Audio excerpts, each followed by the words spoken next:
بسم اللہ الرحمن الرحیم۔ Welcome to my channel. حضرت معاذ بن جبل رضی اللہ تعالیٰ عنہ کا تعلق انصار کے مشہور قبیلہ خزرج کی شاخ بنو سلمہ سے تھا۔ انہوں نے جب اسلام قبول کیا تو ان کی عمر صرف 18 سال تھی۔ یہ نہایت خوبصورت لمبے قد کے نوجوان تھے۔ ان کی آنکھیں بڑی موٹی موٹی چمکتے ہوئے خوبصورت دانت، سفید رنگ اور گھنگریالے بال تھے۔ یہ صرف ظاہری طور پر خوبصورت نہیں بلکہ باطن کے بھی نہایت اجلے تھے۔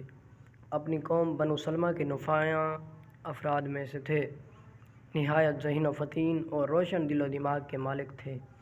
اللہ کے رسول صلی اللہ علیہ وآلہ وسلم سے نہایت محبت کرتے تھے۔ آپ کی مجلس میں بیٹھے رہتے، قرآن سیکھتے اور اسے حفظ کرتے۔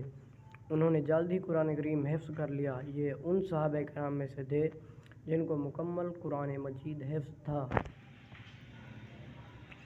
حضور نبی کریم صلی اللہ علیہ وآلہ وسلم بھی ان سے خوب محبت فرماتے تھے۔ ان کی زندگی میں ایک بڑا اہم واقعہ رونما ہوتا ہے۔ ان کا گھر ثنیۃ الوداع کے قرب و جوار میں تھا، جہاں آج کل مسجد قبلتین ہے۔ وہاں کے لوگ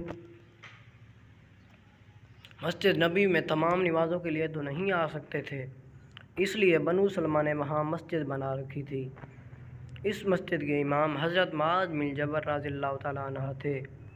ایک دن یہ معمول کے مطابق لوگوں کو عشاء کی نماز پڑھانے کے لیے کھڑے ہوئے تو سورۃ فاتحہ کے بعد سورۃ البقرہ کی تلاوت شروع کر دی۔ مقتدیوں میں ایک نوجوان تھا جو سارا دن محنت مزدوری کر کے آیا تھا۔ وہ سارا دن باغوں اور کھیتوں کو پانی پلاتا رہا تھا۔ جب قرات طویل ہوتی چلی گئی تو کچھ دیر تو اس نوجوان نے صبر کیا اور پھر آہستہ سے صف سے باہر نکل آیا۔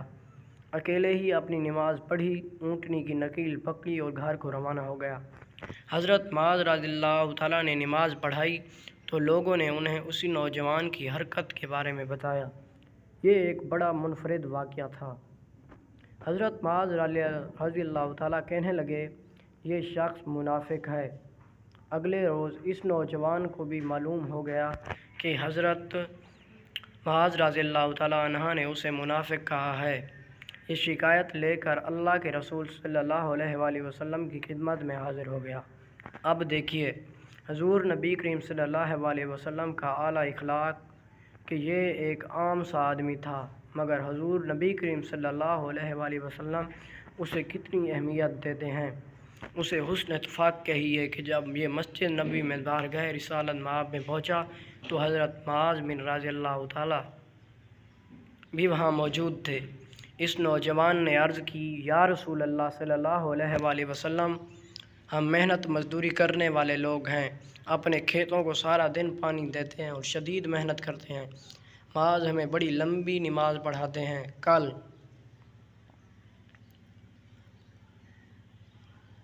انہوں نے نماز میں سورۃ البقرہ پڑھی۔ میں تھکا ہوا تھا، اس لیے میں نے جماعت سے الگ ہو کر نماز پڑھ لی اور گھر چلا گیا۔ اب ان کا یہ خیال ہے کہ میں منافق ہوں۔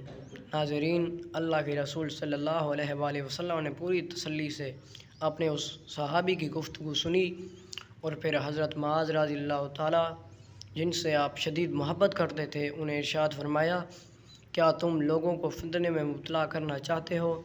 کیا تم لوگوں کو فتنے میں مبتلا کرنا چاہتے ہو؟ کیا تم لوگوں کو فتنے میں مبتلا کرنا چاہتے ہو؟ جب تم لوگوں کو امامت کراؤ تو چھوٹی چھوٹی صورتیں پڑھا کرو۔ تمہارے پیچھے نماز پڑھنے والوں میں بڑی عمر کے لوگ، ضعیف اور اصحاب حاجت لوگ ہوتے ہیں، ان کا خیال رکھو۔ نوجوان سے مخاطب ہوئے اور ارشاد فرمایا، بھتیجے ذرا یہ تو بتاؤ کہ جب تم نماز ادا کرتے ہو تو کیا کرتے ہو؟ اس نے بتایا کہ میں سورۃ فاتحہ پڑھتا ہوں۔ جب تشہد میں بیٹھتا ہوں تو میں اللہ تعالیٰ سے دعا کرتا ہوں، اے اللہ، میں تجھ سے جنت کا سوال کرتا ہوں اور جہنم سے بچنے کے لیے تیری پناہ مانگتا ہوں۔ پھر اس نوجوان نے بالکل عامیانہ زبان میں کہا، اللہ کی قسم، بات یہ ہے کہ میں تو آپ صلی اللہ علیہ وسلم اور معاذ رضی اللہ تعالیٰ جیسی لمبی دعائیں اور اللہ سے سرگوشہ نہیں کر سکتا۔ ناظر بن حضور نبی کریم صلی اللہ علیہ وسلم اپنی امت کے لیے کتنے شفیق اور مہربان ہیں۔ اگر سچ پوچھے تو مجھ سمیت کتنے ہی ایسے لوگ ہیں جنہیں لمبی چوڑی دعائیں نہیں آتی۔ ہم عجمی لوگ ہیں، جب دعا کے لیے ہاتھ اٹھاتے ہیں تو بس اپنی زبان میں جو دعائیں آتی ہیں مانگ لیتے ہیں۔ اب دیکھیے اللہ کے رسول صلی اللہ علیہ وآلہ وسلم کے اخلاق کو کہ آپ صلی اللہ علیہ وسلم اس نوجوان انصاری کی صحابی کو کن الفاظ میں تسلی دیتے ہیں۔ ارشاد فرمایا، فکر نہ کرو، میں اور معاذ رضی اللہ تعالیٰ بھی اسی طرح کی ہی دعائیں مانگتے ہیں۔ جب اہل یمن نے حضور صلی اللہ علیہ وآلہ وسلم سے درخواست کی کہ ہمارے ساتھ آپ ایک ایسا آدمی بھیج دیجئے جو صرف امیر ہی نہ ہو بلکہ معلم بھی ہو، تو اس موقع پر آپ صلی اللہ علیہ وسلم کی نظر مبارک حضرت معاذ بن جبل رضی اللہ تعالیٰ عنہ پر پڑی۔ چنانچہ آپ نے ان کو اشارہ کر کے بلایا اور کہا کہ اے معاذ، تم یمن چلے جاؤ، تمہاری وہاں ضرورت ہے۔ پھر آپ نے تبلیغ سے متعلق کچھ نصیحتیں فرمائی اور ان کو وہاں کا گورنر مقرر فرما دیا اور کہا کہ اے معاذ رضی اللہ تعالیٰ، واپسی میں شاید تم مجھ سے نہ مل سکو گے۔ یہ سننا تھا کہ حضرت معاذ رضی اللہ تعالیٰ عنہ کے آنسو بہہ پڑے۔ آپ صلی اللہ علیہ وسلم کے بھی آنسو شدت محبت کی وجہ سے بہہ پڑے۔ پھر جب روانہ ہونے لگے تو حضور صلی اللہ علیہ وآلہ وسلم پیدل چل رہے تھے اور حضرت معاذ رضی اللہ تعالیٰ عنہ سواری پر تھے۔ حضور صلی اللہ علیہ وسلم ساتھ ساتھ چل کر نصیحت بلکہ وصیت فرما رہے تھے، اے معاذ، لوگوں کے لیے آسانی پیدا کرنا، مشکلات پیدا نہ کرنا، انہیں خوشی و مسرت کا پیغام سنانا، ایسی کوئی بات نہ کرنا جس سے انہیں دین سے نفرت ہو جائے۔ اس سفر کا منظر بھی عجیب تھا کہ محبوب پیدل چل رہے تھے اور محب سوار، جی ہاں، حضور صلی اللہ علیہ وآلہ وسلم پیدل تھے اور معاذ بن جبل رضی اللہ تعالیٰ عنہ گھوڑے پر سوار تھے۔ اس وقت حضور نبی کریم صلی اللہ علیہ وسلم کتنے خوش تھے، اس کا اندازہ اس سے کیا جا سکتا ہے کہ جب حضرت معاذ رضی اللہ تعالیٰ عنہ نے عرض کیا کہ اگر مجھے فیصلہ کرنے کے لیے قرآن و سنت میں کوئی چیز نہ ملے تو میں اپنی رائے سے اجتہاد کروں گا۔ حضور صلی اللہ علیہ وآلہ وسلم کو اس جواب سے اتنی خوشی ہوئی تھی کہ آپ صلی اللہ علیہ وسلم نے فرمایا، اللہ تعالیٰ کا شکر ہے کہ اس نے اللہ کے رسول صلی اللہ علیہ وآلہ وسلم کے سفیر کو اس چیز کی توفیق دی جس سے اللہ کا رسول راضی ہے۔ پھر اس وقت وہ حالت بھی عجیب تھی کہ جب حضور صلی اللہ علیہ وسلم نے حضرت معاذ رضی اللہ تعالیٰ جبل عنہ سے فرمایا، اے معاذ،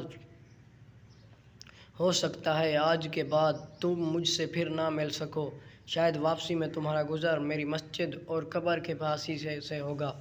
یہ سننا تھا کہ اس عاشق صادق کے پاؤں سے زمین نکل گئی اور زاروں قطار رونے لگے۔ روایات میں آتا ہے کہ حضور صلی اللہ علیہ وآلہ وسلم